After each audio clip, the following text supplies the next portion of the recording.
Hello दोस्तों, नमस्कार। कैसे हैं आप? आई होप कि आप सब लोग ठीक होंगे।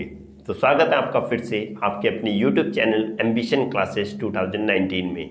तो दोस्तों, आज हम लेके आए हैं टॉपिक क्लास 11 से दोस्तों। जी हाँ दोस्तों, आज का टॉपिक रहने वाला है क्लास 11 से। और आज का टॉपिक भी बहुत ही ज़्यादा इंटरेस्टिंग होगा, बहुत ही अच्छा होगा।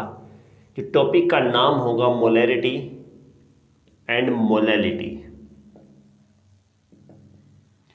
दोस्तों, आज बहुत ही अच्छा टॉपिक रहने वाला है, बहुत ही मस्त है। और इससे रिलेटेड बहुत सारे क्वेश्चंस आते हैं, डाउट आते हैं कि कैसे किसको मोलैरिटी बोलेंगे और किसको मोलैलिटी बोलेंगे।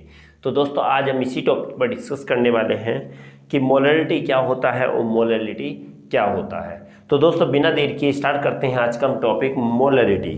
तो सबसे पहले हम बात करेंगे दोस्तों मोलैरिटी की। तो मोलैरिटी को जानने से पहले हम जानते हैं मोल्स के बारे में। मोल्स मीन्स क्या होता है, नंबर ऑफ मोल्स हम कैसे कैलकुलेट करते हैं। ओके, नंबर ऑफ मोल्स कैसे कैलकुलेट करते हैं हम। मोल्स को कैलकुलेट करने के लिए हमको क्या चाहिए, मास और मोलर मास चाहिए। Mass upon molar mass means the ratio of the mass and molar mass known as the what, number of moles. So by this way you can easily calculate the number of moles. मतलब अगर तुम लोगों के पास मास है और molar मास है तो तुम आसानी से किसको कैलकुलेट कर सकते हो मेरे दोस्त, किसको, मोल्स को कैलकुलेट कर सकते हो। अब मोलैरिटी की अगर हम बात करें तो मोलैरिटी क्या होता है। Molarity is defined as the number of moles number of moles of solute are present, कहां पर, are present in 1 litre of the solvent, not a solution, sorry, solution।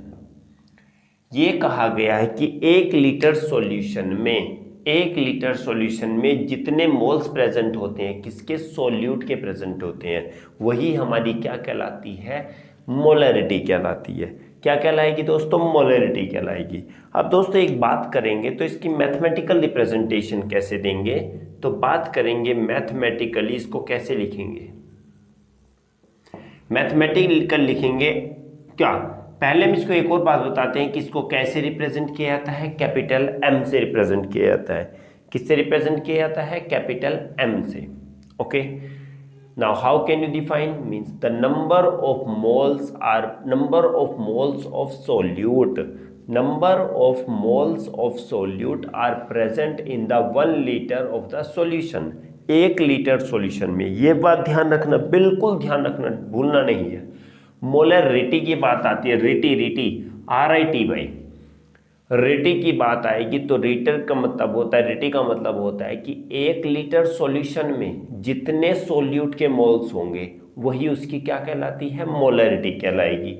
Represent किया जाएगा इसको कैपिटल एम से। Okay, तो अब हम बात करते हैं capital M is equal to what. मैंने कल बताया था, बताना पड़ेगा दोस्तों कि सोल्यूट के मोल्स हैं। तो सोल्यूट कौन सा सब्सटेंस है, कौन सा कंपोनेंट है सॉल्यूशन का, सोल्यूट होता है सेकंड कंपोनेंट। फर्स्ट कंपोनेंट होता है सॉल्वेंट। फर्स्ट कंपोनेंट होता है सॉल्यूशन का, कोई भी सॉल्यूशन है उसका फर्स्ट कंपोनेंट सॉल्वेंट होता है, सेकंड कंपोनेंट सोल्यूट होता है। तो किसके मोल्स हैं, इस सोल्यूट के, तो क्या बोलेंगे, N2, बिकॉज मोल्स को N से रिप्रेजेंट किया जाता है। देन क्या, then volume of solution, volume of solution in litre. ये बात हमें ध्यान रखनी पड़ेगी, क्या, कि number of moles of solute by volume of solution in litre. So how will you write, this one is the N2, we can see that W2 by M2 upon V upon 1000 if the value of V given in the milliliter। अगर V की value millilitre में होगी तो उसको change करना पड़ेगा litre में, और लीटर में चेंज करने के लिए 1000 से डिवाइड देना पड़ता है। तो हम लिखेंगे W2 by M2 into 1000 by V, और यही हमारा क्या हो जाता है, capital M is equal to W2 by M2 multiple 1000 by V। और यही हमारी क्या होती है, मैथमेटिकल रिप्रेजेंटेशन होती है दोस्तों, किसके लिए, मोलैरिटी के लिए। किसके लिए होती है, मोलैरिटी के लिए। एक बार और समझ लो इसको, क्या, कि 1 लीटर सॉल्यूशन में जितने सोल्यूट के मोल्स प्रेजेंट होंगे, the number of moles of solute are present in the 1 litre of the solution known as the molarity and molarity is represented by capital M. बड़े एम से, इसको capital M से represent किया जाता है। Mathematical तरीके से लिखते हैं तो क्या होगा, m is equal to N2 by volume of solution in litre. N2 means N2 second component कौन होता है, solute. N is the number of moles, तो नंबर ऑफ मोल्स कैसे निकालते हैं, मास अपॉन मोलर मास। N2 को हमने चेंज कर दिया W2 बाय M2 और वॉल्यूम होगा V बाय 1000। V का जब किस में दिया हुआ हो, V अगर किस में दिया हुआ हो, ml में दिया हुआ हो, तब उसको 1000 से डिवाइड करके लीटर में चेंज करते हैं। जब ऐसे लिखेंगे तो W2 by M2 into 1000 by V, और यही हमारा मैथमेटिकल रिप्रेजेंटेशन होता है। अब एक और बात आती है दोस्तों, इसमें इंपॉर्टेंट बात आती है कि टेम्परेचर अगर हम क्या करते हैं, टेम्परेचर को बढ़ाएंगे तो मोलैरिटी क्या होती है, मोलैरिटी हमारी घटती है। On increasing the temperature molarity will be decreases, घटेगी ये। अगर टेम्परेचर बढ़ता है तो मोलैरिटी घटती है। क्यों घटती है देखते हैं, क्योंकि हमें पता है यहाँ पर कि टेम्परेचर अगर बढ़ेगा, क्योंकि ये होती है मोलैरिटी, वो किस पर डिपेंडेंट होती है, वो किस पर, वॉल्यूम पर डिपेंडेंट होती है। मोलैरिटी किस पर डिपेंडेंट होती है, ये होती है वॉल्यूम पर डिपेंडेंट होती है। ओके ना, मोलैरिटी वॉल्यूम पर डिपेंडेंट होगी। टेम्परेचर अगर बढ़ता है तो हमने कहा है कि टेम्परेचर क्या होगा, लिसन दोस्तों यहाँ पर लिख देता हूँ एक यहाँ सा पॉइंट। अगर टेम्परेचर क्या होगा, बढ़ेगा, तो क्या होता है, वॉल्यूम भी क्या होता है, बढ़ता है। देखना यहाँ पर पॉइंट की बात है। ओके, टेम्परेचर बढ़ेगा तो वॉल्यूम भी बढ़ेगा। अगर वॉल्यूम बढ़ेगा तो ये किसके डिवाइड में दिया हुआ है, वॉल्यूम अगर बढ़ता है, अगर वॉल्यूम की वैल्यू बढ़ेगी तो मोलैरिटी की घटती है। अगर ये मल्टीपल में होता, दोस्तों ध्यान से देना, V अगर M के मल्टीपल में होता तो क्या होता, अगर ये बढ़ता तो ये भी बढ़ता और ये घटता तो ये भी घटता है। पर ये अगर डिवाइड में वैल्यू है, तो अगर डिवाइड में है तो अगर ये बढ़ेगा तो ये जस्ट एक दूसरे के अपोजिट हो जाता है, ये बढ़ेगा तो ये घटता है। तो वही कि टेम्परेचर बढ़ाने से वॉल्यूम बढ़ता है, टेम्परेचर बढ़ाने से वॉल्यूम बढ़ता है, और वॉल्यूम के बढ़ने से क्या होती है, मोलैरिटी घट जाती है। यही रीज़न होता है किसमें, कि टेम्परेचर के साथ क्या होता है, ऑन इंक्रीजिंग टेम्परेचर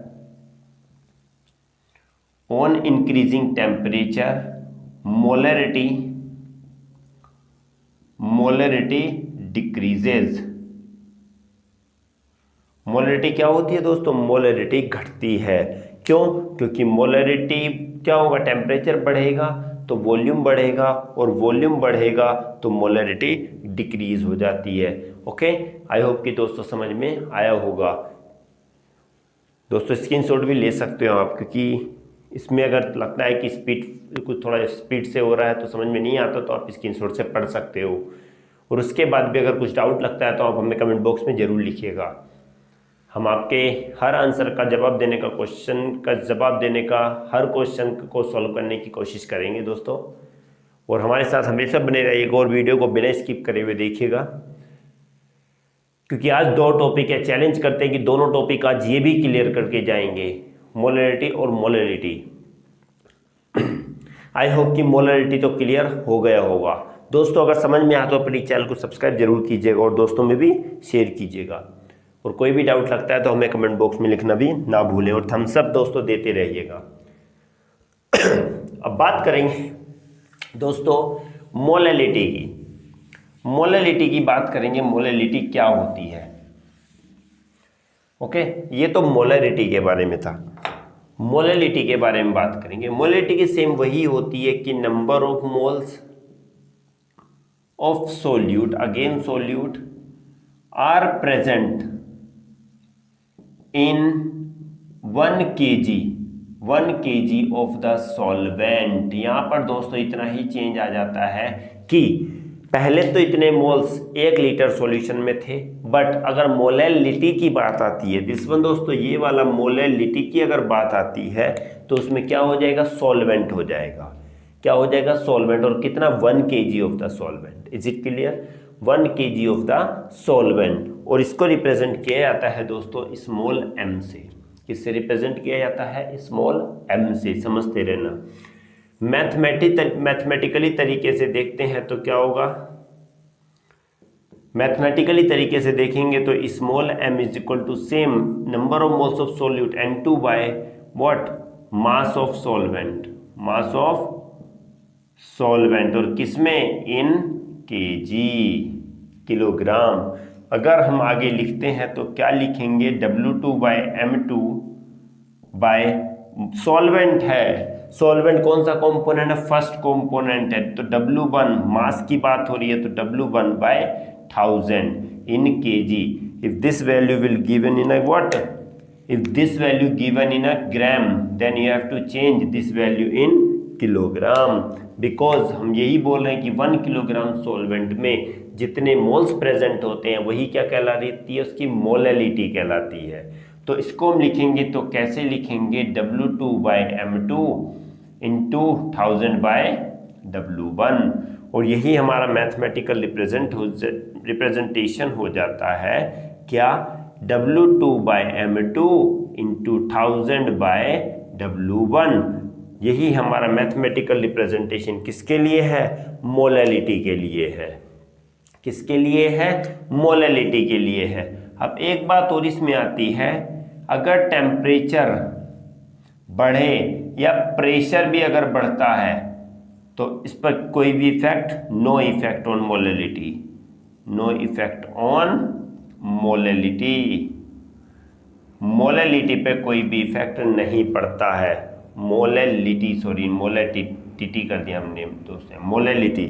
तो ये होता है कि टेम्परेचर घटाओ या बढ़ाओ उससे कोई भी इफेक्ट नहीं होता है। टेम्परेचर प्रेशर लिख देते हैं यहाँ पर, टेम्परेचर एंड प्रेशर अगर बढ़ता है तो मोलैलिटी पे कोई भी इफेक्ट नहीं पड़ता है। क्यों? क्योंकि ये होता है, यहाँ पर एक लाइन बता देता हूँ दोस्तों कि ये क्यों नहीं बढ़ता है। Because molality is independent on the mass of solute and solvent, यही होता है। क्योंकि ये मोलैलिटी जो होती है वो सोल्यूट के मास या सॉल्वेंट के मास दोनों के क्या होती है? इंडिपेंडेंट होती है, उस पर डिपेंड नहीं करती, इंडिपेंडेंट होती है। और यही रीज़न होता है कि टेम्परेचर या प्रेशर बढ़ाने से किस पर? मोलैलिटी पे कोई भी इफेक्ट नहीं पड़ता है। सो क्या होता है कि मोलैलिटी क्या होगा? Number of moles of solute present in 1 kg of the solvent. Okay, representation small m N2 by mass of solvent in kg, तो W2 बाय M2 N2 का हो गया, इसका हो गया W1 बाय W1 क्यों लिया? क्योंकि सॉल्वेंट फर्स्ट कंपोनेंट है 1000, तो W2 by M2 into 1000 bye W1। तो इसका रिप्रेजेंटेशन कंप्लीट ये हो जाता है। और टेम्परेचर या प्रेशर अगर हम बढ़ाते हैं या घटाते हैं तो उसका कोई भी इफेक्ट मोलैलिटी पर नहीं पड़ता है। एक बात और आती है कि क्या कि जो मोलैलिटी की जो बात होगी वो प्रेशर क्या होता है? हमने कहा जो मोलैलिटी की बात आएंगे तो प्रेशर अगर क्या होता है, इसकी जो मास ऑफ सोल्यूट वो डिपेंडेंट होता है किसके? डिपेंडेंट ऑन द प्रेशर के इंडिपेंडेंट होता है। ये भी ध्यान रखना दोस्तों, ठीक है? प्रेशर के डिपेंडेंट होता है कौन? मोलैलिटी। कोई भी, हमने कहा कोई भी सॉल्यूट का मास है तो वो प्रेशर के डिपेंडेंट रहेगा, किसमें? मोलैलिटी में। बट इसमें ऐसा कुछ भी नहीं होता। तो मैंने ये इसलिए एरो लगा के बता दिया है कि यार थोड़ा सा इसको देख लेना। तो दोस्तों दोनों टॉपिक आई होप कि मुझे लगा कि आपको क्लियर हो गया होगा। चाहो तो दोस्तों आप स्क्रीनशॉट भी ले सकते हैं, और अगर कोई भी डाउट होता है तो आप हमें कमेंट बॉक्स में भी ज़रूर लिखिएगा। हम कोशिश करेंगे आपकी प्रॉब्लम को सॉर्ट आउट करने की। तो दोस्तों आज के लिए बस इतना ही था। हमारे चैनल को सब्सक्राइब जरूर कीजिएगा और शेयर भी कीजिएगा। तो दोस्तों मिलते हैं अगली वीडियो में एक नए टॉपिक के साथ। ध्यान रखिएगा अपना। ओके दोस्तों, जय हिंद।